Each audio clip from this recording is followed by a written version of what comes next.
Inter Milan midfielder Davide Frazzi says that his goal in the derby against AC Milan last season was one of the best days of his life.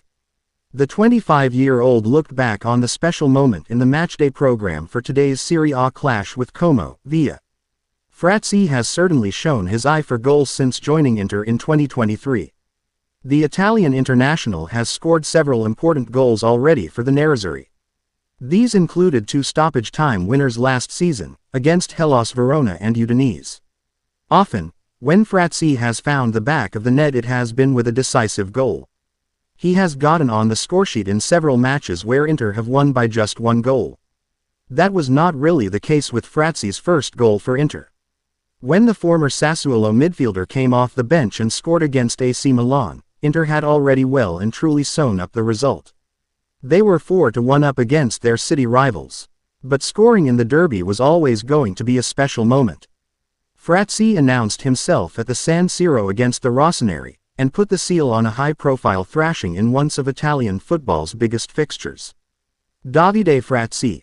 Goal versus AC Milan, one of the best days of my life.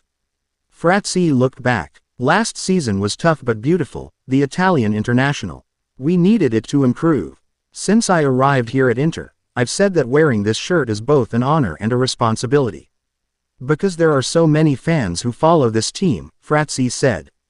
And they push us on every week, so it's nice to be able to give something back to them on the pitch. Doing so requires a solid and united group, the 25-year-old went on. Which we've shown ourselves to be, with a lot of work. Frazzi then said that, in my life and career there have been a number of important moments. As a child, for example, when they changed my position from striker to midfield. At first I was angry, Frazzi admitted of that positional change. But then I came to understand that they were right. Then there was my debut with the national team, he continued. That felt like the closing of a circle. And of his favorite moments since he's joined Inter, one in particular stands out for Frazzi, the goal in the derby. I remember that evening I was tossing and turning in bed, the Italian international recalled. Mo Salah has once again etched his name into Premier League history during the first half of his side's clash with Tottenham. The Egyptian is yet to get on the scoresheet himself, but teed up Dominic Szoboszlai for Liverpool's 3rd goal on the stroke of half-time. In doing so, he became the first player in Premier League to reach at least 10 goals and 10 assists before Christmas, while he is also the first to grab 10 of each in 4 consecutive Premier League.